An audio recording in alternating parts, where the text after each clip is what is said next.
Seandainya kita faham apa di balik suatu kesulitan, maka kita akan menerima kesulitan itu seperti menerima hadiah. Seandainya kita faham ada apa di balik suatu kesulitan, maka kita akan menerima kesulitan seperti orang yang bahagia menerima hadiah. Bismillahirrahmanirrahim. Assalamualaikum warahmatullahi wabarakatuh.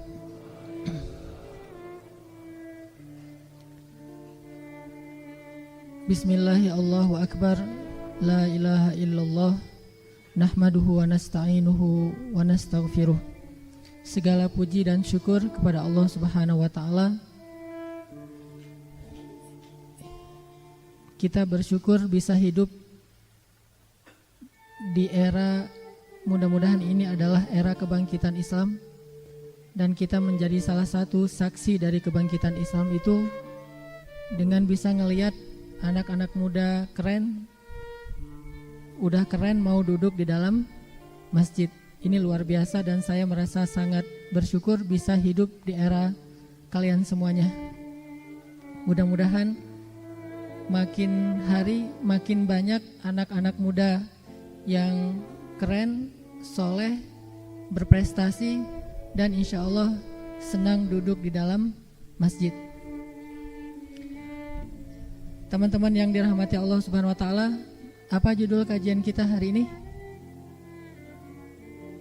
Miracle. Apaan tuh? Keajaiban deh. Kalau kita terjemahin mukjizat, mukjizat hanya berlaku kepada para nabi. Tapi kalau kita terjemahin keajaiban, semua orang bisa mendapatkan keajaiban. Sebelum saya membahas tentang kisah-kisah keajaiban, miracle dalam kehidupan kita, coba kita tilawah dulu, kita renungkan firman Allah Subhanahu wa ta'ala. Bagi teman-teman yang membawa mushaf atau membawa HP yang ada Quran digital, coba buka surat Al-Qasas. Surat Al-Qasas itu surat 28, kita tilawah dari ayat ke-7. Al-Quran, surat Al-Qasas, surat 28 dari ayat 7.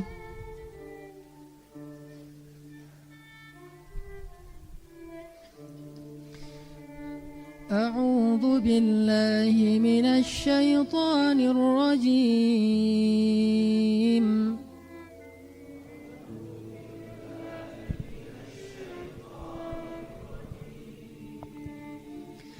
Bismillahirrahmanirrahim.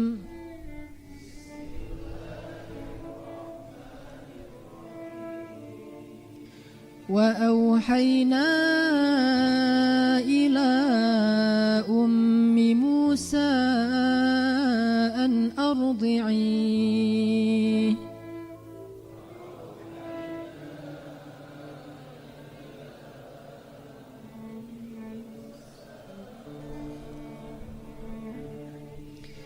فإذا خفت عليه فألقيه في اليم ولا تخافي ولا تحزني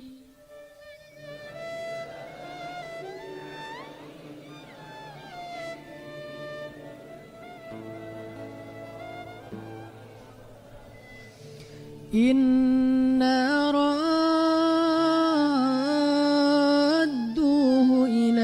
وجاعلوه من المرسلين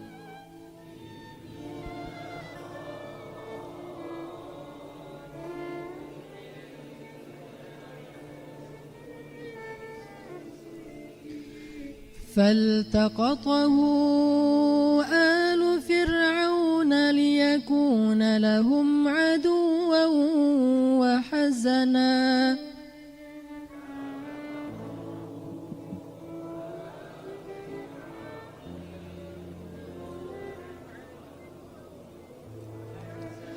إن فرعون وهامان وجنودهما كانوا خاطئين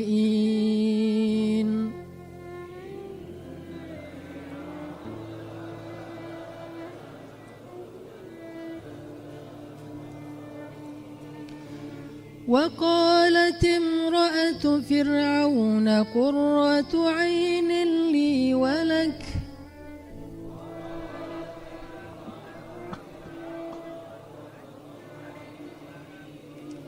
لا تقتلوه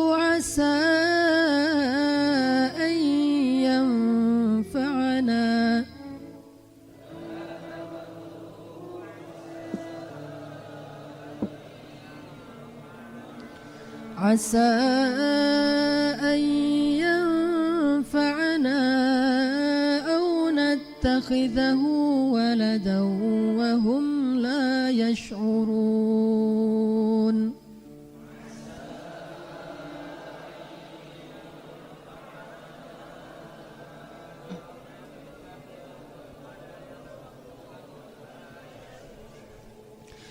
وأصبح فؤاد أم موسى فارغا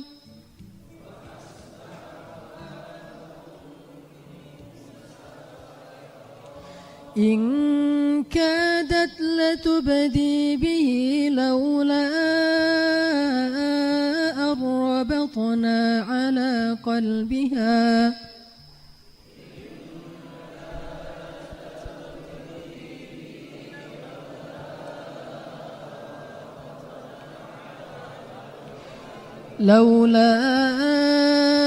أن ربطنا على قلبها لتكون من المؤمنين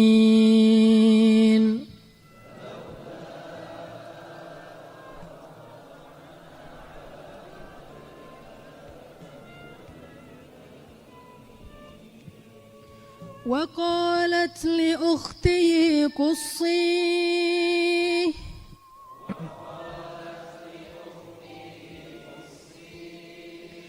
فبصرت به عن جنب وهم لا يشعرون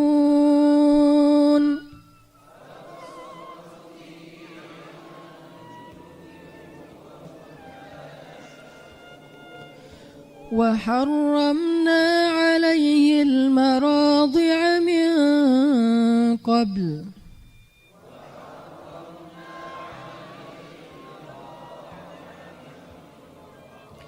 فقالت هل أدلكم على أهل بيت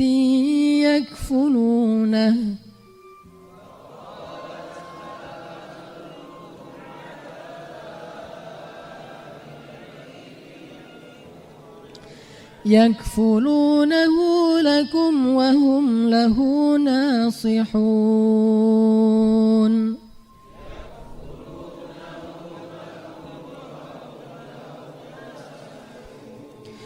فرددناه إلى أمه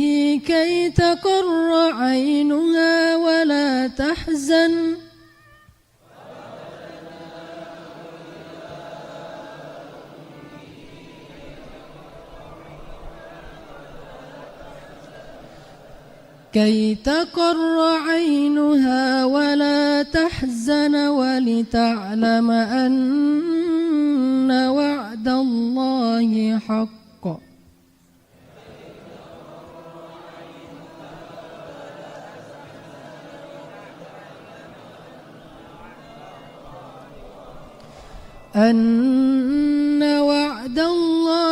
حق ولكن أكثرهم لا يعلمون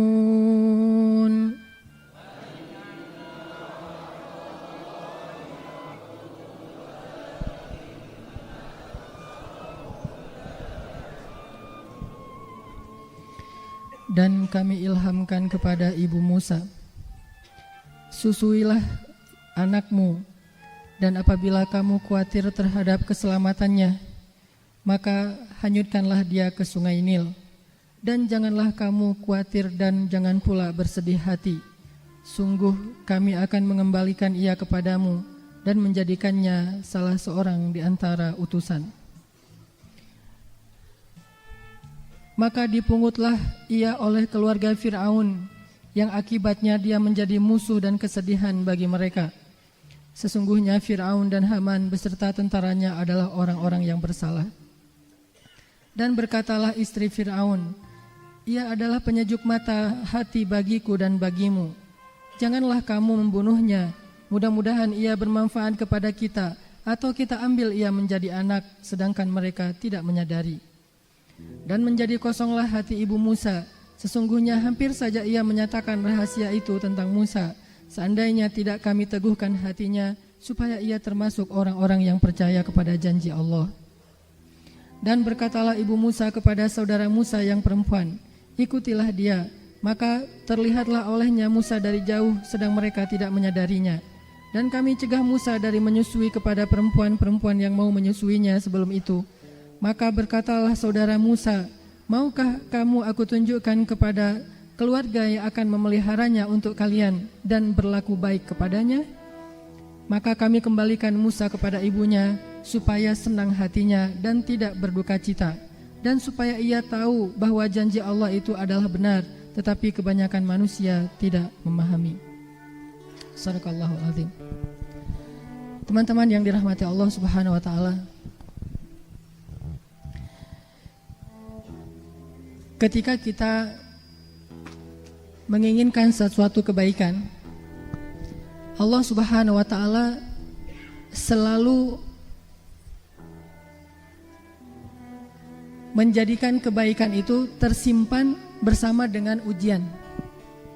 Allah Subhanahu wa taala membuat hukum, sunnah atau cara di mana setiap kebaikan, setiap kebahagiaan, setiap kesenangan itu Allah simpan di balik kesengsaraan, di balik ujian, di balik rasa sakit.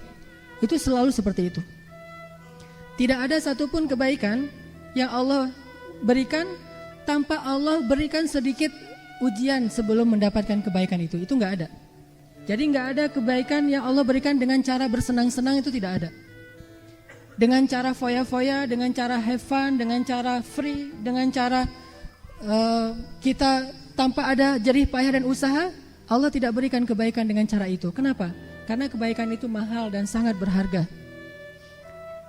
Dan sekaligus Allah juga menginginkan melihat siapa di antara hamba-hambanya yang serius untuk mencari kebaikan, siapa yang hanya berangan-angan. Dan Allah hanya memberikan kebaikan itu kepada orang-orang yang bersungguh-sungguh. Walladzina jahadu fina lanahdiyannahum subulana.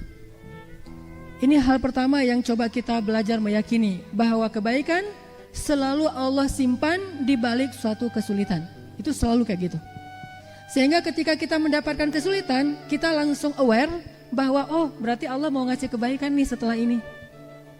Ketika kita mendapatkan satu ujian, kita langsung sadar, oh, berarti akan ada kebahagiaan setelah ini. Ketika kita mendapatkan rasa sakit, kita langsung ngeh, oh, ada rasa bahagia, ada rasa senang setelah ini.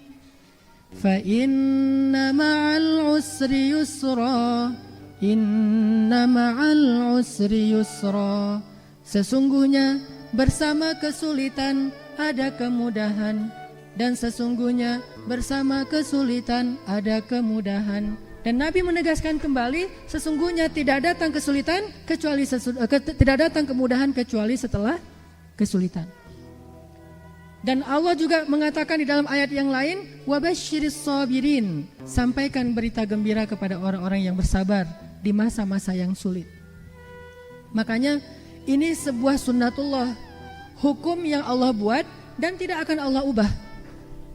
Kalau kita ada istilahnya hukum alam ya, kalau kita ngelemparin sesuatu yang punya berat atau massa gitu, dia pasti akan jatuh ke bumi karena ada gaya gravitasi. Maka kita yakin ketika kita melempari batu, ini batu pasti akan jatuh ke tanah. Gak mungkin batu itu ngapung di tengah udara gitu, melayang-layang di tengah udara itu gak mungkin. Pasti dia akan jatuh ke tanah. Yakin gak kita dengan sunnatullah yang ini? Kalau kita ambil batu nih, batu kan berat, terus kita lempar begini, yakin gak bahwa batu itu akan jatuh ke tanah? Seberapa besar yakin kita? 100%? Ada sedikit keraguan, kayaknya gak pasti juga sih. Kayaknya ada juga tuh, kalau misalnya kita lempar batu ternyata batunya melayang-layang gak jatuh. Pasti orang pada lari tuh. Kenapa batunya melayang-layang? Karena ada hantu cenah. Jadi kita yakin banget kalau kita ngelemparin batu atau kita lempar gini doang nih, batunya bakalan jatuh ke tanah kan ya.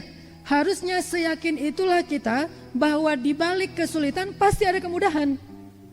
Kenapa? Karena sama-sama sunnatullah. Batu dilempar ke atas jatuh ke bawah itu sunnatullah. Bersama kesulitan ada kemudahan juga sunnatullah. Masalahnya kenapa kita yakinnya berubah gitu. Terhadap batu yang jatuh ke tanah kita yakin banget. Terhadap kesulitan di baliknya ada kemudahan, kita agak-agak ragu gitu, agak-agak galau gitu. Itulah yang menjadikan kita gak pernah berani melemparkan batu. Gak pernah berani melewati ujian-ujian. Gak pernah berani untuk bersabar. Gak pernah teguh dalam masalah ataupun rasa sakit. Kenapa? Karena kita masih ragu bahwa di balik rasa sakit, di balik kesulitan ini sebetulnya pasti Allah janjikan suatu kemudahan dan kebaikan. Makanya para ulama mengatakan gini, seandainya kita faham apa di balik suatu kesulitan, maka kita akan menerima kesulitan itu seperti menerima hadiah. Seandainya kita faham ada apa di balik suatu kesulitan, maka kita akan menerima kesulitan seperti orang yang bahagia menerima hadiah. Kalau perlu kita minta, oh kok saya gak dikasih kesulitan gitu ya, aduh kok saya gak diuji. Artinya dia tahu bahwa di balik ujian, di balik kesulitan, di balik kesengsaraan, di balik musibah selalu ada berita gembira, wabasyiris sabirin. Sehingga kata ulama, lau fahimal man'ah, seandainya manusia faham ada apa di balik al-man'ah, al-man'ah itu kesulitan, maka dia akan menerimanya seperti orang menerima al-ata, seperti orang menerima hadiah. Gimana orang menerima hadiah? Cemberut atau senang? Senang ya? Namanya dikasih hadiah kan senang tuh. Ini hadiah buat kamu, alhamdulillah. Apa ini? Coklat misalnya. Hari Minggu kemarin kasih coklat. Ada yang ngasih? Enggak, oh luar biasa ya. Udah hijrah ya. Udah gak ngasih coklat. Ngasihnya apa?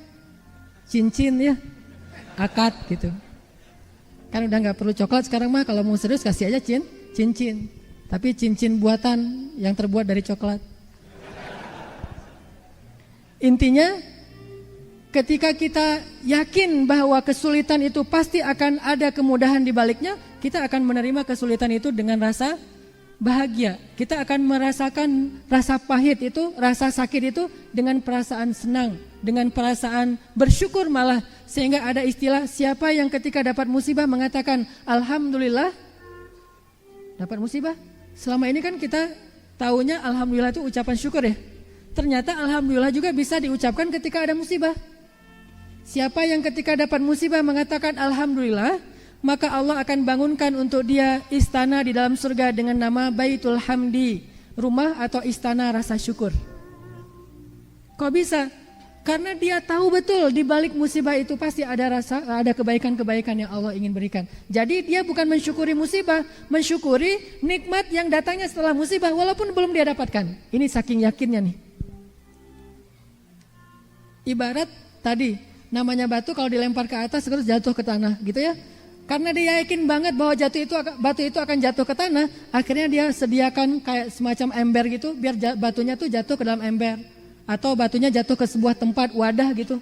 Karena dia yakin banget batu itu pasti akan jatuh ke tanah. Kalau dia ragu, ngapain juga dia capek-capek nyediain tempat, nggak bakalan jatuh juga. Begitu juga seseorang yang yakin di balik kesulitan ada kemudahan, dia mengucapkan alhamdulillah dulu. Jadi dia kayak dicepetin gitu, didahuluin alhamdulillah sebelum dia mendapatkan nikmat, padahal dia belum ngerasain nikmat apapun. Pas misalnya ada musibah, orang lain bilang innalillahi wa inna ilaihi rajiun, dia enggak alhamdulillah. Kenapa? Karena dia mendahulukan kalimat syukur terhadap kebaikan yang akan datang setelah musibah. Ini menunjukkan ini level di atas rata-rata nih. Kalau orang levelnya rata-rata dapat musibah, innalillahi wa inna ilaihi rajiun, taruh di status la haula wala quwata illa billah.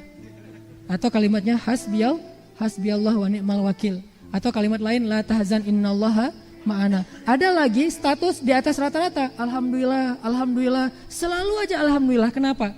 Karena dia yakin di balik ujian ini pasti ada kebaikan, yakin banget. Makanya untuk mensyukuri kebaikan yang ada di balik ujian, dia bilang lebih dulu alhamdulillah baru innalillahi wa inna ilaihi rajiun. Itu kan hadisnya kayak gitu. Ada seorang laki-laki, anak semata wayangnya, anak satu-satunya, laki-laki juga, anaknya yang baru lahir meninggal dunia. Lalu Allah bertanya kepada malaikat, "Ya wahai malaikat, siapa yang meninggal?" "Seorang bayi ya Allah," kata malaikat, dan Allah lebih tahu jawabannya. Kemudian Allah bertanya, "Apakah itu satu-satunya anak yang dimiliki oleh ayahnya?" Kata malaikat, "Iya ya Allah, satu-satunya putra ayahnya." "Apakah ayahnya sangat mencintainya?" "Ya ya Allah, dia sangat mencintai putra ini." "Bagaimana keadaan ayahnya ketika tahu anaknya meninggal, wahai malaikat?" Kata malaikat, "Ayahnya mengatakan, Alhamdulillahirabbil alamin, fa inna lillahi wa inna ilaihi raji'un." "Wahai malaikat, benarkah dia mengatakan demikian?" "Benar ya Allah." "Wahai malaikat, saksikanlah, sesungguhnya aku sediakan untuk dia istana di dalam surga dengan nama Baitul Hamdi, istana rasa syukur." Tapi jangan keras-keras ya ngomongnya ya. Ada keluarga meninggal, Alhamdulillah gitu. Aduh, bahaya nih. Udah itu mah untuk kita sendiri aja yang udah ngaji di Istiqomah. Alhamdulillah. Innalillahi wa inna ilaihi raji'un gitu. Tapi kalau untuk diri kita sendiri yang dapat masalah, nggak ada hubungannya dengan orang lain, ucapkan Alhamdulillah, innalillahi wa inna ilaihi raji'un. Kalau ada yang nanya, kenapa demikian? Karena saya yakin di balik kesulitan ini pasti ada kemudahan, pasti ada kejutan, pasti ada kebahagiaan, pasti ada kebaikan yang Allah sediakan. Ini hal pertama yang disebut dengan miracle. Inilah yang disebut dengan keajaiban. Udah sembuh, Pak? Ini yang disebut dengan keajaiban. Ketika kita yakin bahwa ketika ada masalah, kita nggak ngelihat masalahnya doang, tapi kita ngelihat ini masalah nih adalah jembatan buat saya nyebrang. Nyebrang kemana? Kepada yang lebih baik.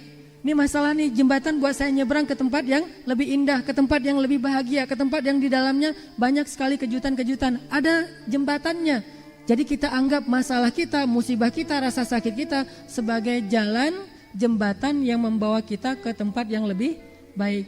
Kalau kayak gitu, kita akan merasa sangat bahagia melintasi jalan itu. Kita akan dengan senang hati melintasi jalan itu. Dan inilah janji Allah, fa inna ma'al usri yusra, inna ma'al usri yusra. Dulu saya pernah nyampein kisah yang terjadi di zaman Nabi Daud.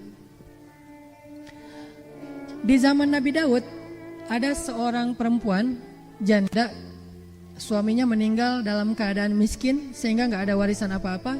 Sementara perempuan ini punya banyak anak dan anaknya semuanya perempuan.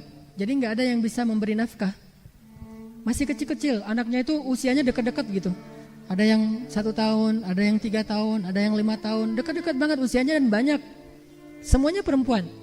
Sehingga si ibu ini yang janda untuk menafkahi anaknya kerjanya masih nggak punya kerjaan tetap. Jadi apa yang ada aja lah serabutan gitu. Suatu saat dia sedang membuat kayak semacam taplak meja gitu, terus dijahit sama dia, mau dijual ke pasar. Kain dijahit sama dia, kayak dibordir gitu sama dia, handmade gitu. Lagi ngerjain pekerjaan itu dan mau dijual di pasar, hasilnya dipakai untuk menafkahi keluarga. Lagi kayak gitu anaknya nangis, yang paling kecil nangis. Akhirnya dia simpanlah jahitannya atau kain yang sedang dia kerjain di depan rumah. Dia masuk ke dalam untuk ngasih susu kepada anaknya yang menangis, bayinya yang menangis. Pas dia keluar setelah memberi susu kepada bayinya, dia melihat ternyata kain tadi itu dibawa terbang oleh seekor burung. Jadi ada burung datang ngambil kainnya, dibawa terbang. Sehingga dia merasa sangat kecewa kepada Tuhan. Datanglah dia kepada seorang hakim, yaitu Nabi Daud alaihissalam. Daud itu raja, hakim, dan juga seorang gladiator kan ya, Daud. Datanglah ibu ini kepada Daud. "Ya Nabi Allah Daud." "Ada apa ya ibu?" kata Nabi Daud. Kata ibu ini, "Allah itu maha adil atau zalim sih sebetulnya? Benar gak sih Allah itu maha adil?" kata ibu ini. Kata Nabi Daud, "Ya, sesungguhnya Allah itu maha adil. Memang kenapa ibu bertanya demikian?" "Wahai Nabi Daud, kalau memang Allah maha adil, kenapa Allah tega banget memperlakukan saya kayak gini? Memang apa yang terjadi?" Dia ceritain kisahnya. Itu satu-satunya pekerjaan dan harapan dia untuk menafkahi keluarga dibawa terbang oleh burung. Mana keadilan Allah kepada saya, wahai Nabi Allah Daud? Akhirnya setelah lagi curhat kayak gitu, tiba-tiba ada 10 laki-laki mengetuk pintu rumahnya Nabi Daud dan meminta izin untuk masuk. Diizinkan oleh Nabi Daud. Masuklah 10 orang laki-laki.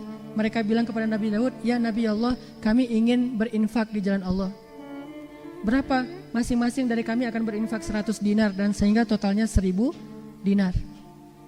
Dalam rangka apa kalian ingin berinfak? Begini wahai Nabi Allah, kami sedang berlayar. Ini ternyata para pelayar gitu ya, para nelayan lagi berlayar, sedikit lagi ya. Lagi berlayar, tiba-tiba perahu mereka itu bocor seukuran kecil gitu, tapi masuk air terus-menerus, ditambal nggak bisa, terus saja masuk air dengan kejadian yang sangat aneh, badai, perahunya bocor, dan mereka hampir tenggelam.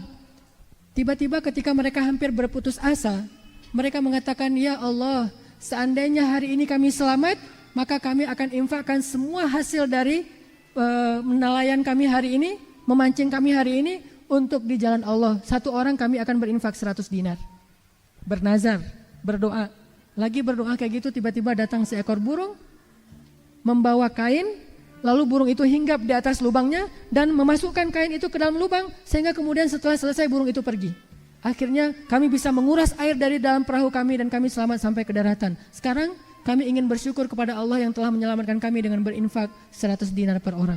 Diambillah kain, ini kain yang dibawa oleh burung itu. Diambil oleh Nabi Daud. Dipanggillah ibu tadi, ibu ke sini. Kemudian ibu itu datang, benarkah ini kain milik ibu? Dilihat oleh ibu itu, hah, dapat dari mana ya Nabi Allah? Dari para nelayan. Gimana ceritanya? Diceritakan. Ternyata burung inilah yang membawa kain ibu tadi untuk membantu nelayan di laut. Dan dengan itu Allah Subhanahu wa ta'ala mendatangkan miracle, asbab, jalan kepada kebaikan di balik masalah. Sehingga akhirnya ibu ini mendapatkan 1000 dinar. Bayangin kalau kain itu dijual di pasar, kira-kira laku berapa dinar? Paling mahal 2-3 dinar.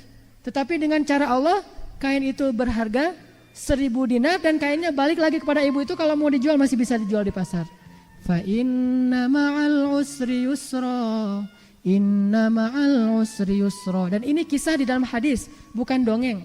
Ini terjadi di zaman Nabi Daud, kemudian Nabi Daud menasihati ibu itu untuk bersyukur dan selalu husnuzon kepada Allah. Dan inilah pelajaran bagi kita, selalu husnuzon kepada Allah, bahwa di balik kesulitan selalu ada kemudahan. InsyaAllah nanti kita lanjutkan setelah sholat isya. Bismillahirrahmanirrahim. Teman-teman yang dirahmati Allah Subhanahu wa ta'ala, para ulama mengatakan seandainya engkau faham ada apa di balik kesulitan, di balik ujian, maka engkau akan menerima ujian seperti menerima sebuah hadiah atau anugerah. Atau kalau misalnya seseorang yang sedang diuji oleh Allah Subhanahu wa ta'ala tahu apa yang sedang menunggunya setelah ujian ini berlalu, maka dia akan dengan senang hati melalui hari demi hari dalam ujian. Karena dia tahu akan ada satu hari, satu waktu, suatu masa di mana ketika ujian ini sudah selesai, maka dia akan mendapatkan hadiah, mendapatkan balasan, mendapatkan upah dari kesabarannya terhadap ujian. Dan upah bagi orang-orang yang sabar itu luar biasa. Sampai Allah Subhanahu wa ta'ala tidak menyebutkannya dengan detail, karena Allah ingin memberikannya dalam bentuk kejutan. Allah tidak memberikan penjelasan upah apa gitu. Allah cuma bilang, sampaikan kejutan gembira buat orang yang sabar, gitu doang. Wabasyiris sabirin, kejutan gitu. Makanya kita nggak perlu tahu nanti kalau misalnya saya dapat ujian, terus apa kebaikannya? Nggak perlu tahu, karena itu kejutan dari Allah. Allah sendiri dalam Al-Quran nggak pernah ngomong busyronya, berita gembiranya adalah kamu akan dapat rezeki sekian-sekian. Nggak pernah ngomong gitu. Allah juga nggak pernah ngomong kamu akan dapat jodoh dengan tipe kayak gini, kayak gini, kayak gini. Nggak ngomong gitu. Pokoknya kejutan aja.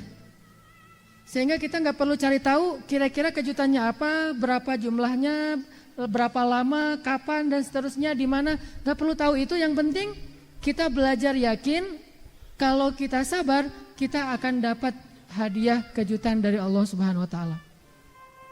وَلَنَبْلُوَنَّكُمْ بِشَيْءٍ مِّنَ الْخَوْفِ وَالْجُوعِ وَنَقْصٍ مِّنَ الْأَمْوَالِ وَالْأَنفُسِ وَالثَّمَرَاتِ.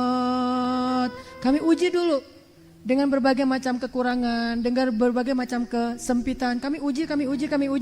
Setelah ujian itu berlalu, وَبَشِّرِ الصَّابِرِينَ. Mana mungkin Allah ingkar janji? Allah bilang, wabashir, sampaikan berita gembira kepada orang-orang yang sabar.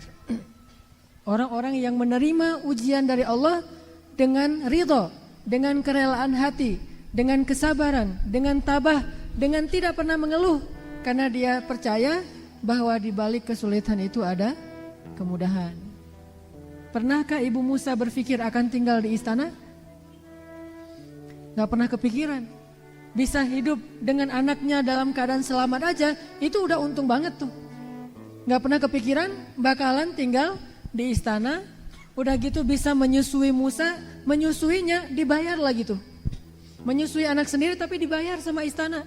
Yang tadinya istana pengen bunuh bayinya, sekarang istana bela-belain anak bayi ini supaya selamat dengan cara membayar ibunya sendiri untuk menyusui. Ini kejutan luar biasa nih kalau kita renungkan kisah Ibu Musa dan bayinya di dalam surat Al-Qasas.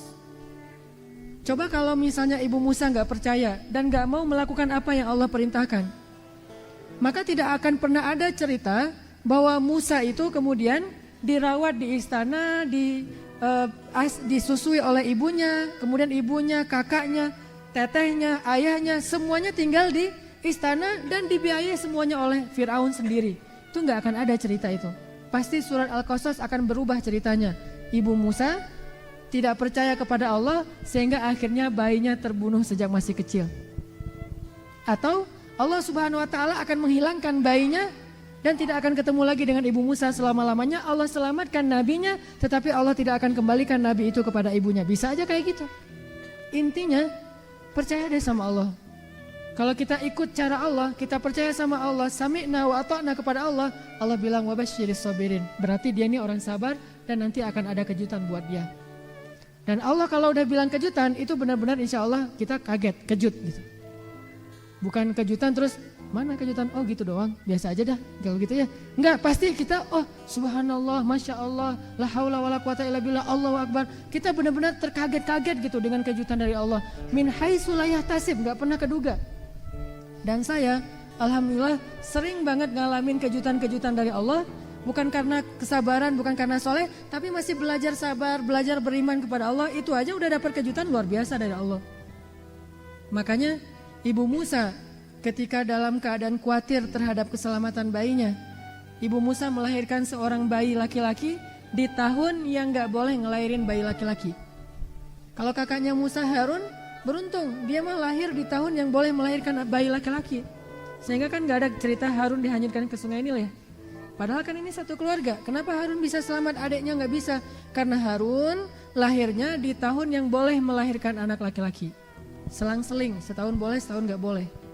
Musa celakanya lahir di tahun gak boleh lahir anak laki-laki.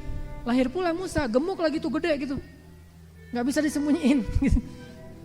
Akhirnya ibunya bingung nih gimana nih cara nyelamatin bayi saya. Dan diperiksa, kan itu ada petugasnya dari tingkat kecamatan, RT, RW semuanya ada ya. RT, RW-nya Fir'aun. Itu lengkap banget tuh, data-datanya tuh udah jelas siapa yang hamil, kapan dia melahirkan. Walaupun ngelahirin di rumah ketahuan, akhirnya datanglah prajurit Fir'aun ingin ngecek ke rumah Musa apakah ibunya sudah melahirkan atau belum, mana bayinya. Akhirnya Allah Subhanahu wa taala mengilhamkan kepada Ibu Musa agar menghanyutkan bayinya ke Sungai Nil. Sungai Nil itu tembus dari Mesir ke Sudan, 2 negara.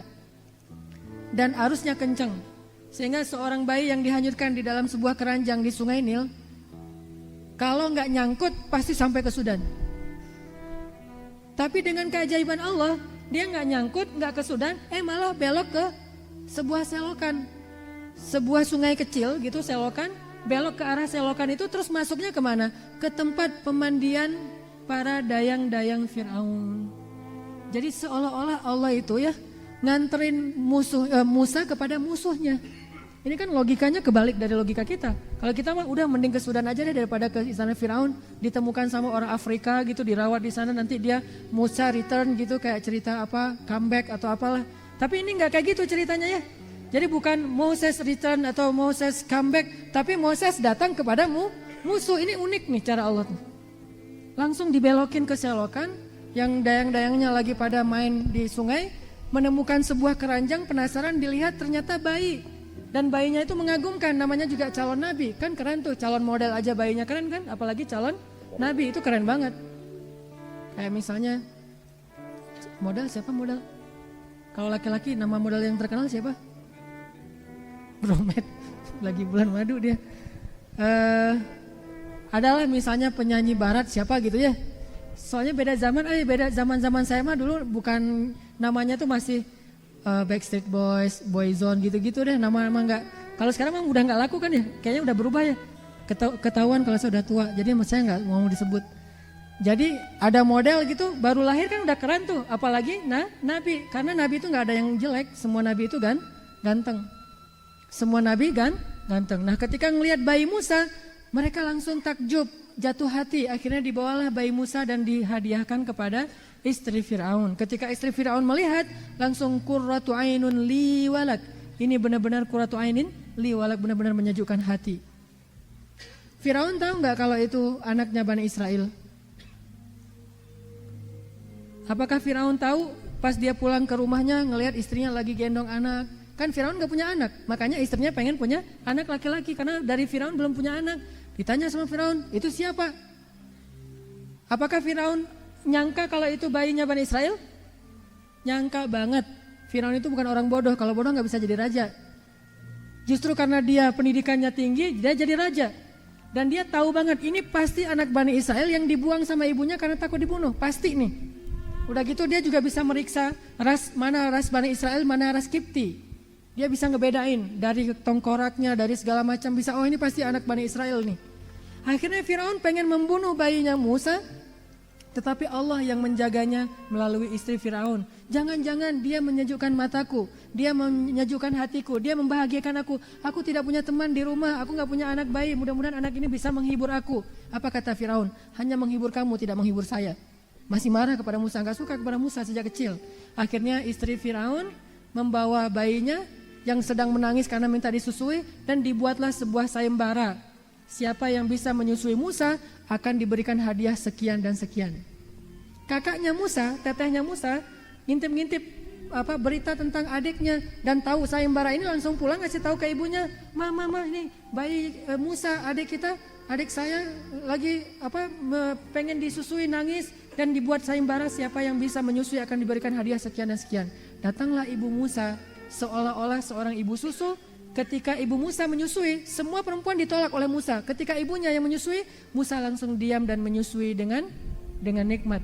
Akhirnya Asiyah atau istri Fir'aun pun kemudian membolehkan ibu Musa, kakaknya Musa, tetehnya Musa, ayahnya Musa semua tinggal di istana bersama Musa, merawat Musa, main-main dengan Musa dari sejak bayi sampai Musa besar. Dibayar lagi setiap bulannya oleh istana. Siapa yang tahu kejutan ini kalau bukan rencana Allah Subhanahu wa taala? Makanya Allah bilang di ayat 13, faradadnahu ila ummi. Kami kembalikan Musa kepada ibunya. Sebagaimana janji Allah di awal, la yukhliful mi'ad. Allah enggak pernah ingkar janji. Jadi kalau kita mau mendapatkan miracle yang didapatkan oleh Ibu Musa, caranya gampang banget. Ketika kita dikasih kesulitan, sabar aja, jangan ngeluh. Karena ketika kita ngeluh, kita membatalkan janji kita dengan Allah. Membatalkan perjanjian dengan Allah. Langsung di knock out, jadi gak berlaku lagi, udah keluar gitu, gak dapat golden ticket. Tapi kalau misalnya kita sabar, lisan kita dijaga jangan mengeluh, dan kita terus berharap pasti ada kebaikan, maka kita akan mendapatkan apa yang Nabi Musa atau ibunya dapatkan di dalam surat Al-Qasas. Tinggal sabarin aja. Ada masalah? Oh ini Allah mau ngasih kejutan buat saya nih. Apa kata Nabi? Tidaklah Allah mengambil sesuatu dari seorang hambanya lalu dia bersabar, kecuali Allah akan menggantikan yang lebih baik kepada hamba itu. Jadi kalau kita kehilangan sesuatu, berarti Allah pengen ngasih kepada kita sesuatu yang lebih baik daripada yang kita hilangkan. Kalau kita rugi, berarti Allah ngasih kita keuntungan yang lebih besar. Dan saya ngebuktiin banget, ternyata kehidupan saya itu lebih banyak beruntungnya daripada hasil logika dan kerja keras saya. Kalau mau dihitung-hitung, kayaknya saya tuh gak bisa hidup dengan mengandalkan atau bisa nyaman dengan mengandalkan usaha saya sendiri, itu kayaknya gak bisa. Tapi justru karena kerugian, karena kegagalan, karena banyak masalah yang saya hadapin, di baliknya itu Allah kasih banyak keberuntungan. Salah satu contohnya misalnya, pertama saya datang ke Bandung tahun 2007, saya tuh bawa ijazah Al-Azhar itu saya tawarin ke pesantren-pesantren di seluruh Bandung, Bandung Barat, Kabupaten Bandung saya tawarin. Saya keliling tuh. Saya tinggal di Dewi Sartika, keliling sampai ke Cilenyi, sampai ke Sumedang, balik lagi terus ke arah sana ke Cimahi, Padalarang, ke arah sana Buah Batu ke sampai ke selatan. Saya keliling untuk nawarin ijazah Al-Azhar siapa yang mau menerima saya jadi guru di pesantren atau di madrasah. Dan ternyata alhamdulillah semuanya menolak. Alasannya semuanya sama, Ustadz ini kita lebih banyak gurunya daripada muridnya. Jadi udah gak bisa nerima guru lagi. Oh iya Pak, tapi disimpan aja lah Pak ijazah saya mah. Nanti siapa tahu suatu saat Bapak butuh tinggal telepon saya. Oh iya ya Ustadz. Terus saja selama 1 bulan gak ada yang manggil saya. Kalau ada anak Unisba di sini, saya juga pernah ngelamar di Unisba jadi dosen tapi gak diterima. Jadi benar-benar gak jelas gitu. Akhirnya karena saya gak diterima di mana-mana jadi dosen, jadi guru, saya inisiatif, daripada saya nganggur di rumah, mending saya nerjemahin buku aja. Saya bisa bahasa Arab, saya cari buku-buku yang belum diterjemahkan, saya terjemahin. Udah selesai saya terjemahin, akhirnya saya tawarin ke penerbit. Ternyata penerbit gak ada yang mau nerbitin. Saya kasih ini naskahnya, nih Pak saya udah terjemahin buku ini. Aduh, ini kamu gak disurvei dulu, ini udah diterbitin sama penerbit yang lain. Saya gak tahu kalau itu udah diterbitin, yang saya tahu aja, oh ini kayaknya bagus nih bukunya nih, saya terjemahin. Ternyata udah diterjemahin oleh yang sekarang jadi ustadz saya juga. Dia duluan nerjemahin dan lebih bagus terjemahannya daripada terjemahan saya karena saya belum berpengalaman. Nilai saya tuh dikasih C gitu. Nilai terjemahannya kan ada C, B, A plus. Saya mah C. Baru belajar menerjemahkan. Bahasanya kaku banget, ditolak. Akhirnya saya berpikir, oh kalau misalnya buku terjemahan udah banyak yang terjemahin orang, kenapa saya nggak buat buku sendiri? Saya buat buku sendiri. Judulnya Tadabbur Al-Quran. Saya buat sampai saya tipes loh ngebuat buku itu. Sampai jatuh tipes tuh luar biasa. Sebulan saya bed rest karena udah capek banget siang malam buat buku.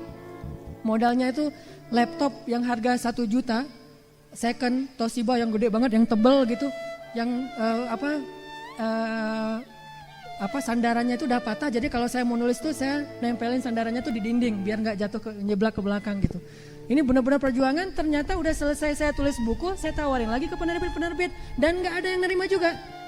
Lihat, jangan selalu melihat sesuatu yang buruk itu akhir dari segalanya. Bisa jadi keburukan yang kita anggap itu adalah awal dari kebaikan yang dalam bentuk kejutan-kejutan di masa yang akan datang. Itu awal dari kebaikan. Akhirnya karena saya nggak ada yang mau nerbitin, ada yang mau nerbitin tapi biayanya murah banget, nggak logis gitu. Dia katanya ini nggak bisa pakai royalti, ini beli jadi langsung sekali berapa? 700.000. Hah? 700.000 untuk sekian ribu eksemplar. Akhirnya saya tarik, nggak jadi deh kalau 700.000 doang. Karena nggak ada yang mau nerbitin, kenapa nggak saya terbitkan sendiri? Kan ide itu perlahan-lahan muncul ya. Ya udah saya terbitin sendiri aja. Saya buat penerbit, kan penerbit gampang, beda dengan percetakan ya. Akhirnya saya minta ISBN gitu dari Perpustakaan Nasional, saya kirim naskahnya, didapat dalam seminggu dia kirim kode ISBN-nya, saya edit sendiri, saya desain sendiri. Pokoknya jelek banget dah desainnya. Nanti kalau tahu buku pertama saya itu desainnya asli made by Hanan banget tuh. Desain dari nggak pakai Corel Draw, nggak pakai misalnya Photoshop, pakai PowerPoint, terus di save as-nya tuh jadi image gitu, coba bayangin. Karena nggak bisa Corel Draw, nggak bisa Photoshop, jadi main PowerPoint aja yang bisa presentasikan. Udah saya edit pakai PowerPoint, terus save-nya pakai image, udah gitu dikecil-kecilin biar ukuran buku gitu. Udah pokoknya manual banget. Saya cetak, nggak ada duit. Alhamdulillah saya minjem. Alhamdulillah saya minjam ke teman saya minta waktu 3 bulan untuk membayarnya dan dia mau dengan bagi hasil. Akhirnya saya cetak 3.000 langsung tuh. Setelah cetak 3.000, saya bingung nih mau dijual kemana nih. Akhirnya saya kasih ke teman-teman anak-anak Al-Azhar yang udah pulang ke Indonesia di Kalimantan, di Sumatera, di Jawa. Saya kirimin masing-masing 100 dan rata-rata nggak balik. Bukan mereka bohong, enggak. Mereka juga ngasih ke temennya juga nggak balik. Akhirnya ditelusur gitu nggak dapat. Udah lupain aja. Dari 3.000 yang nggak balik sekitar 700. Tapi kan jangan berputus asa. Akhirnya daripada saya kasih ke orang, saya jual sendiri aja. Gimana? Saya itu pas ada pameran buku di Braga, dulu tuh kan suka ada pameran buku Islam di Braga tuh. Saya pinjam standnya Percikan Iman, saya minta sedikit space gitu di depan standnya Percikan Iman, nanti bagi hasil.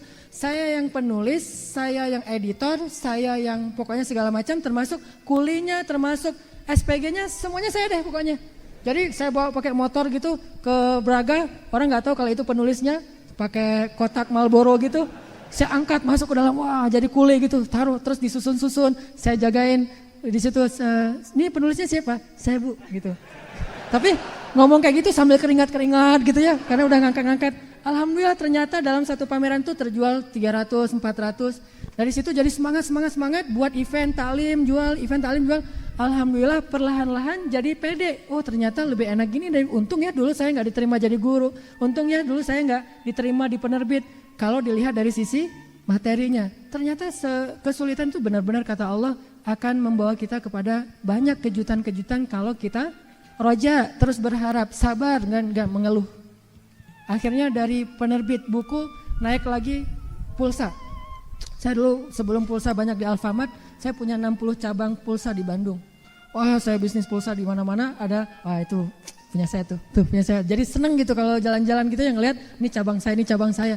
Ternyata 60 cabang itu setelah sekian bulan jalan, alhamdulillah udah semangat, Allah uji lagi tuh, jatuh. Banyak yang gak bayar. Kan saya modalin semuanya, nih jualin aja, ntar bayarnya belakangan. Jualin, saya beli terus saya jualin lagi, banyak yang gak balik. Akhirnya setengah dari cabang-cabang itu gak bayar ke saya, tapi karena niat saya kan mempekerjakan orang untuk membuka pintu rezeki, maka saya komitmen gak akan pernah menutup pintu rezeki orang. Yang saya sudah buka, maka gak akan pernah saya tutup. Walaupun saya rugi, saya tetap bayar gaji ke pegawai saya. Alhamdulillah dari situ Allah ngasih kejutan lewat bisnis yang lain. Saya mulai masuk ke jual beli mobil second. Beli mobil yang agak-agak udah rusak, dibenerin, jual lagi, beli mobil, jual. Dari situ naik lagi ke properti. Sampai alhamdulillah Allah kasih banyak sekali kemudahan-kemudahan, jadi bisa saya mendapatkan rumah pertama saya di Cihanjuang, itu kejutannya luar biasa. Dan ini juga bisa di-share mudah-mudahan tahadus bin nikmah, gara-gara sholat asar di masjid. Jadi saya sama istri saya lagi nyari rumah, kita udah lama ngontrak, pengen punya rumah sendiri. Dan saya pengen banget ngerasain cuci mobil sendiri di garasi itu bagi saya tuh penting banget tuh. Cuci mobil sendiri di garasi dulu tuh, keren banget. Sekarang mah aduh, entah berapa bulan yang lalu saya cuci mobil sendiri, udah gak mau lagi. Dulu kan, sekarang udah sok-sok gaya gitu ya. Dulu mah pengen banget ngerasain gimana nyemprotin air ke mobil, terus dicuci, dielus-elus sendiri. Nah pengen punya rumah yang ada carport deh kalau gak ada garasinya, ukuran tipe 36. Waktu itu tahun 2009, tipe 36 sekitar 200 juta. Cari sama istri saya, boncengan, naik ke Cihanjuang. Pas sampai di daerah Cihanjuang, azan asar, kita sholat dulu yuk, yaudah yuk sholat di masjid, asar berjamaah. Habis sholat, namanya udah sering taklim kan ya, ketemu jamaah pengajian. Dan saya gak tahu kalau rumah dia dekat situ. Ustadz kemana? Enggak, lagi jalan-jalan. Jalan-jalan kemana Ustadz? Lagi nyari-nyari rumah. Bapak punya teman gak yang jual rumah-rumah yang murah gitu, yang tipe 36? Ustadz kebetulan banget, luar biasa nih, Allah yang mempertemukan kita. Saya tuh punya rumah Ustadz, ada kolam renangnya 300 meter persegi, ada 8 kamar.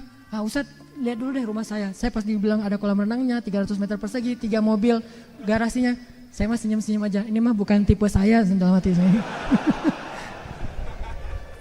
Karena tipe saya di bawah itu. Jadi pas, iya Pak makasih, kita mau cari yang kecil-kecilnya. Udah Ustadz lihat dulu aja. Saya kan gak pede banget, enggak, nolak. Udah akhirnya saya cari tempat lain. Udah selesai nyari-nyari gak dapet, malamnya dia telepon, Ustadz saya tunggu banget Ustadz besok datang ngeliat dulu rumah saya, nanti soal Ustadz mau apa enggak, pokoknya lihat dulu aja. Karena dia udah maksa banget, saya datang. Pas datang saya ngeliat gerbangnya tinggi gitu, saya sama istri saya senyum-senyum aja. Jangan terlalu berharap ya, kita mah daripada putus asa gitu saya bilang. Ya kan kita memuliakan orang yang mengundang, ya gitu. Datang, itu jujur loh ya, gak berharap sama sekali, benar-benar gak nyangka gitu. Udah masuk ngeliat kamarnya, saya ngeliat wah luasnya luar biasa, ada kolam renang walaupun gak terlalu gede tapi bisa berenang lah gitu, berendam apalagi. Cihanjuang tapi gak kepake, sekarang udah gak ada lagi kolam renangnya karena dingin banget. Udah gitu akhirnya beningnya luar biasa, kamarnya gede-gede lagi, garasinya apa saya lihat, wah ini 3 mobil nih. Udah selesai gitu, gimana Ustadz? Ya luar biasa nih Pak rumahnya gitu. Ustadz ini ada yang nawarin 700 juta, gak saya kasih kata dia. Tapi buat Ustadz terserah Ustadz deh.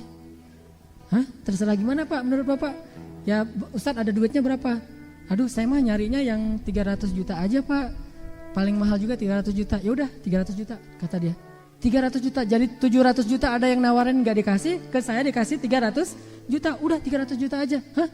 300 juta beneran ini Pak? Beneran. Terus saya senyum-senyum lagi sama istri saya. Kenapa Ustadz senyum-senyum? Kalau cashnya sih adanya 20 juta Pak. Kacau itu mah. Saya nyari rumah 300 juta, cashnya 20 juta. Rencana saya mau dikreditkan ke bank syariat. Cuma kan nggak punya teman juga di bank syariat, pokoknya cari aja dulu. Saya waktu itu lagi ngebaca buku The Secret tuh. Pokoknya lakukan saja, nanti gimana nanti gitu ya. Ditambah lagi dengan iman kan, secret iman lah gitu. Saya mah adanya DP-nya 20 juta Pak, ntar ya saya cari bank dulu yang mau kredit. Kata bapak itu, Ustadz, udah gak usah mikirin kredit ke bank, kredit ke saya aja. Mana DP-nya 20 juta. Berapa tahun Pak? Terserah Ustadz berapa tahun. Alhamdulillah 2 tahun lunas, 300 juta tanpa bunga, kredit pula. Itu luar biasa, langsung dibuatin dibalik nama sama dia. Dan ini semuanya saya baru teringat, mudah-mudahan nih husnuzon saya, bukan kepedean tapi husnuzon, karena saya pernah memudahkan urusan seseorang, Allah memudahkan urusan kita di tempat yang lain, dan itu terbukti banget. Tapi yang Allah mudahin jauh lebih keren daripada yang saya mudahin. Saya mah ngemudahin orang paling 100 ribu, 200 ribu, Allah ngemudahinnya tuh ratusan juta kan. Jadi benar banget kata Allah, sedekah itu 700 kali lipat atau tanpa batas, dan bersabar terhadap ujian dan segala macam, bertakwa, pasti dikasih kejutan deh. Dari situ saya makin pede nih, wah kalau ada masalah berarti mau ada kejutan, ada masalah berarti mau ada kejutan. Sehingga terus saja ngandelin itu dalam hidup. Makanya saya tadi bilang, kalau misalnya ngandelin usaha saya, kepintaran saya, kayaknya nggak bisa nyaman. Tapi kalau ngandelin Allah, selalu berharap sama Allah, pakai cara-cara ulul albab, bukan cara-cara orang yang licik. Yaitu dengan cara beramal dulu, nanti Allah yang bayar, gak usah berharap berapa, di mana, Allah yang ngasih deh. Kalau gak dikasih di dunia, pasti dikasih di akhirat. Bukankah di akhirat kita lebih butuh itu daripada di dunia? Tapi kita berharap juga sih dikasih dikit di dunia gitu ya. Karena dari 100 kebaikan, kalau dikasih 1 aja di dunia, itu udah cukup buat kita. 99-nya, disimpan aja deh buat di akhirat, karena di akhirat perjalanannya lebih panjang. Dan itu terbukti banget, sampai termasuk intinya, percaya aja deh, kalau misalnya ternyata mungkin gara-gara itu, gara-gara saya harus ke Mesir, gara-gara saya diputusin, alhamdulillah sampai sekarang ya, mudah-mudahan seumur hidup, Allah menjaga dari perbuatan dosa-dosa besar, dan ini yang paling saya syukurin nih. Kalau coba bayangin kalau misalnya saya nggak jadi ke Mesir, saya jadi ngambil jurusan kedokteran, karena saya cita-cita dulu pengen jadi dokter tapi jadi ke Mesir. Orang tua saya pengen saya di agama, saya pengen mah di MIPA gitu, saya pengen belajar ilmu kedokteran. Ternyata karena saya nurutin orang tua saya, ibu saya bilang, ibu nggak rela kalau kamu nggak belajar agama. Akhirnya belajar agama ke Mesir. Coba bayangin kalau saya masih di Banda Aceh dan saya kayak gitu, wah itu bahaya banget tuh kan. Bisa mungkin kan saya nggak bisa menjaga diri, siapa tahu syaitan lebih besar, hawa nafsu lebih kuat daripada iman saya, jatuh deh. Alhamdulillah gara-gara dengan rencana Allah nyelamatin saya, dan dia juga diselamatkan, kita sama-sama diselamatkan, sehingga akhirnya alhamdulillah dihindarkan dari dosa-dosa besar, dari pergaulan yang berlebihan, hanya sekedar kayak gitu-gitu doang, akhirnya lebih fokus kepada agama. Dan ini cara Allah banget nih. Ini yang harus kita sadari. Selalu di dalam kesulitan itu Allah menyimpan kebaikan, selalu. Gak ada satupun kesulitan yang Allah gak nyimpan kebaikan, tuh gak ada. Kecuali kalau kita gak sabar, maka tidak ada apapun yang kita dapatkan. Selalu, dimanapun ada kesulitan, pasti di situ ada kebaikan. Karena itu udah satu paket. Fa inna ma'al usri yusra, itu udah satu paket. Kalau kita gak percaya itu, berarti kita harus memisahin tuh. Fa inna ma'al usri titik. Al-usranya gak usah disebutin. Tetapi ayatnya, fa inna ma'al usri yusra, inna ma'al usri yusra, itu udah satu paket. Dalam masalah jodoh, dalam masalah pekerjaan, dalam masalah segala hal lah, termasuk hijrah kita dari yang dulunya mungkin senang yang foya-foya, hal-hal yang syubhat atau haram, sekarang mulai diharamkan. Dulu kita senang yang haram, sekarang diharamkan sama teman kita, diharamkan sama pergaulan kita yang lama. Lo mah gak usah dekat-dekat, udah jadi nabi lo gitu. Lo ustadz, lo pak haji segala macam, diharamin gitu dari ketemu mereka. Ya bersabar, mudah-mudahan itu jadi awal dari kebaikan. Kita punya cita-cita apa, kalau misalnya gak tercapai, bisa jadi Allah ingin membawa kita kepada yang lain. Dikasih sakit, termasuk yang sekarang lagi naik daun tuh, kalau gak salah namanya Ali Bana, tahu? Ali Bana itu seorang muslim Australia yang mengidap penyakit kanker stadium 4. Kapan dia bisa sembuh? Dia berobat ke sana, berobat ke sini nggak sembuh, sampai akhirnya dia pasrah, dia mengatakan, saya belajar menganggap kanker ini sebagai anugerah dari Allah. Saya belajar menganggap kanker ini sebagai hadiah dari Allah, sebagai kebaikan dari Allah untuk menghapuskan dosa segala macam. Justru ketika dia rela, dia menerima ujian itu sebagai anugerah dari Allah, saat itu juga kankernya sembuh. Sembuh kata dokter, ini aneh nih, kanker stadium 4 bisa sembuh. Setelah itu dia malah bukan hanya sembuh dari penyakit kankernya, Allah mudahkan rezekinya jadi milioner. Cari dah di YouTube atau di Google tuh banyak banget cerita Ali Banna jadi milioner dari Australia yang gara-gara penyakit kanker dia diberikan kemudahan hidup oleh Allah Subhanahu wa taala. Ini artinya setiap kesulitan itu kalau dilihat dari angle iman selalu akan berbuah kebaikan-kebaikan.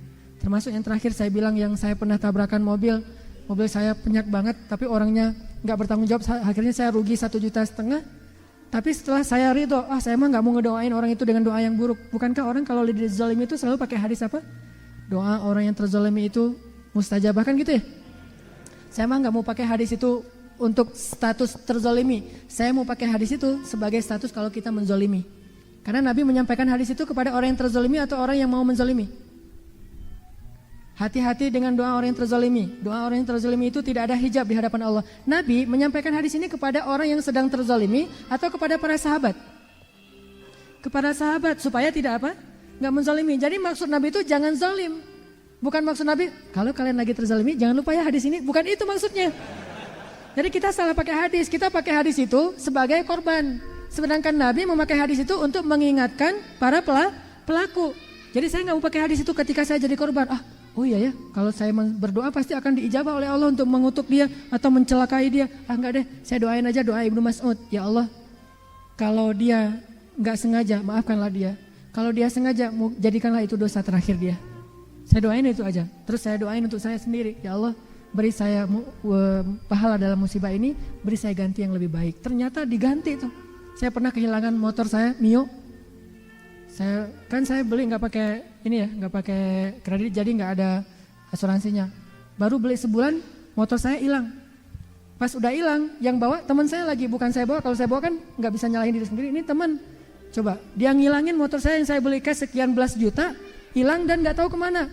Lapor ke polisi nggak dapat juga tetap.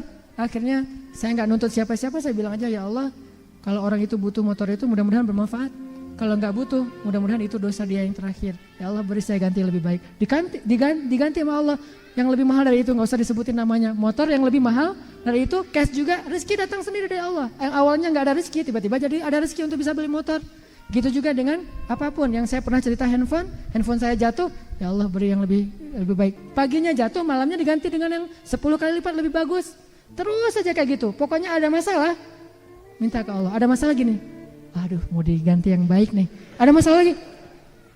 Lihat ada musibah gitu, agak cemberut dikit, udah gitu senyum ke atas, cemberut ke bawah, senyum ke atas. Kenapa? Kita tahu, yakin bahwa di dalam musibah itu pasti Allah simpan banyak kebaikan. Itulah prinsip yang harus kita pegang teguh banget. Mudah-mudahan dengan demikian kita hampir tidak pernah ngerasain benar-benar dalam keadaan susah, kecuali kesusahan itu hanyalah sebuah batu loncatan buat kita dapatkan kebaikan-kebaikan di sisi Allah Subhanahu wa taala. Mudah-mudahan ini bermanfaat. Marilah kita tutup halaqah kita malam ini dengan berdoa kepada Allah Subhanahu wa taala untuk saudara-saudara kita yang sedang sakit, mudah-mudahan Allah sembuhkan. Untuk yang sedang diuji oleh Allah, mudah-mudahan Allah memberikan jalan keluar. Yang dalam keadaan mencari, mudah-mudahan segera dipertemukan dengan yang dicari. Yang kehilangan, mudah-mudahan Allah menggantinya yang lebih baik. Dan kita berharap Allah memberikan kepada kita malam ini ilmu yang bisa kita amalkan, bukan sekedar ilmu yang menambah wawasan kita. A'udzu billahi minasy syaithanir rajim. Bismillahirrahmanirrahim.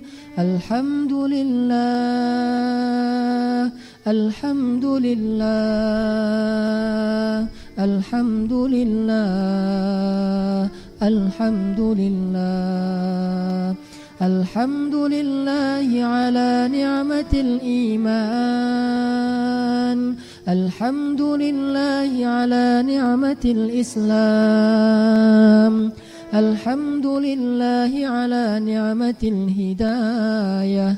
Alhamdulillah ala ni'matil Qur'an. Alhamdulillahi ala ni'matil hijrah. Alhamdulillah. Alhamdulillahi ala ni'matir risalah. Alhamdulillah. Alhamdulillahi ala ni'matit taubah. Alhamdulillah. Alhamdulillahi ala ni'matid da'wah. Alhamdulillah. Alhamdulillahi ala ni'matil ikhlas. Alhamdulillah. Alhamdulillahi ala ni'matil ukhuwah. Alhamdulillah. Alhamdulillah.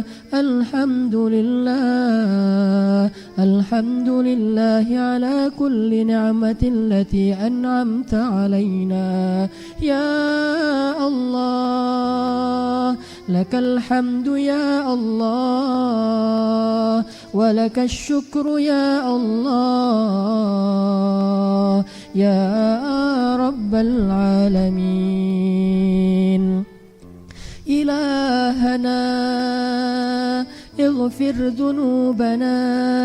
إلهنا اغفر ذنوبنا. إلهنا اغفر ذنوبنا وإسرافنا في أمرنا. إلهنا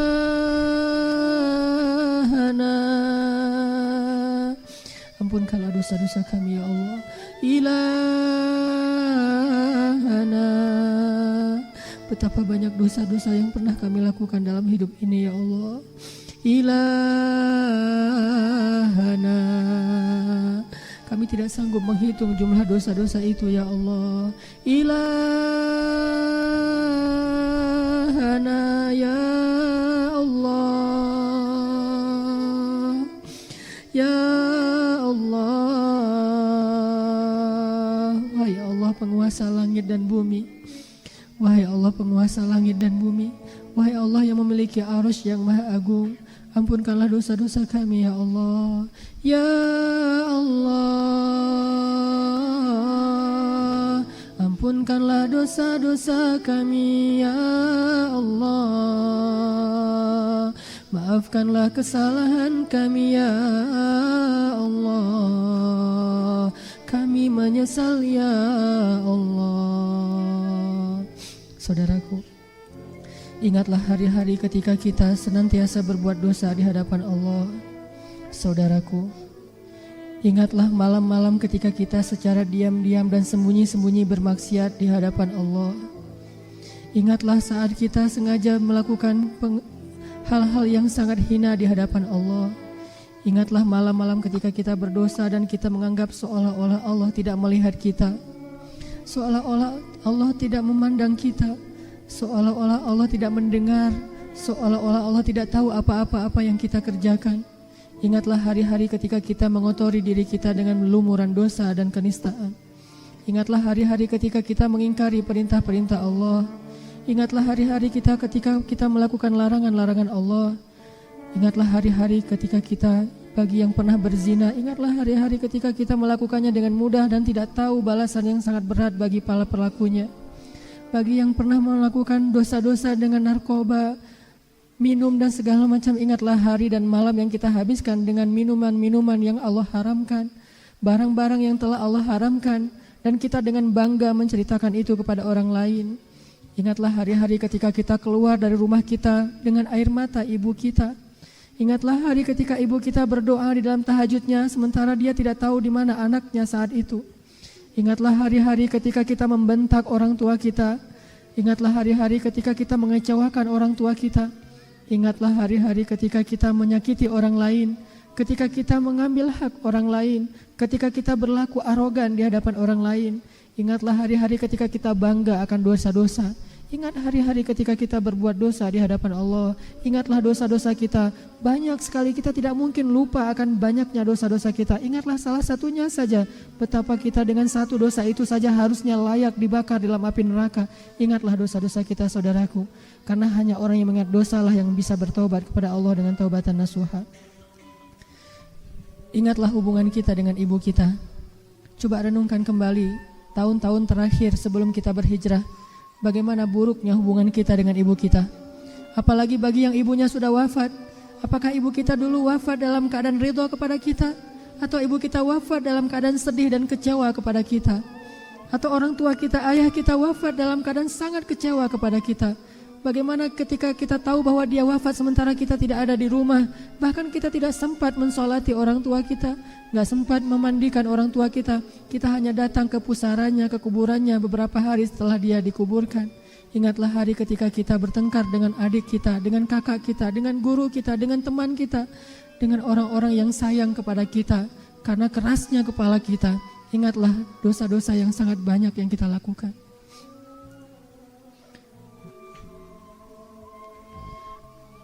Ya Allah, Ya Allah. Kalau bukan karena rahmat Allah, kita gak mungkin berada di rumah Allah ini. Kalau bukan karena hidayah Allah di dalam hati kita, gak mungkin kita berada di masjid ini. Tidak mungkin kita dengan sukarela datang jauh-jauh untuk sholat berjamaah maghrib dan isya mendengar taklim, kecuali karena rahmat dari Allah. Syukurilah nikmat dari Allah, syukurilah hidayah dari Allah. Masih banyak orang yang tidak Allah berikan hidayah dan dibiarkan dalam keadaan bergelimang dosa dan bergelimang dalam keadaan maksiat. Allah telah menyelamatkan kita dari api neraka. Allah menyelamatkan kita dari syaitan. Allah menyelamatkan kita dengan mempertemukan kita kepada orang-orang yang baik. Kalau bukan karena rahmat Allah, pasti kita akan merugi dunia dan akhirat. Kalau bukan rahmat Allah, pasti kita tidak akan beriman kepada Allah. Kita bukanlah orang Islam, kita bukanlah orang beruntung, kita tidak tahu dan tidak mengenal Allah sama sekali. Mungkin kita masih menyembah berhala, kita menyembah patung, kita menyembah nenek moyang. Kalau bukan karena hidayah Allah, kita tidak mengenal Rasulullah SAW. Ini adalah rahmat dari Allah. Menjadi seorang muslim adalah rahmat dari Allah. Menjadi orang yang bisa berhijrah adalah rahmat dari Allah. Menjadi seorang hamba yang bisa sholat berjamaah adalah rahmat dari Allah. Bisa memperbaiki hubungan dengan orang tua adalah rahmat dari Allah. Dimaafkan kesalahan-kesalahan kita oleh orang yang pernah kita sakiti adalah rahmat dari Allah. Bisa menggunakan tasbih dan berzikir adalah rahmat dari Allah. Bisa membuka lembaran-lembaran mushaf Al-Quran adalah rahmat dari Allah. Bahkan bisa menitikan air mata karena penyesalan adalah rahmat dari Allah. Syukurilah rahmat itu. Ya Allah,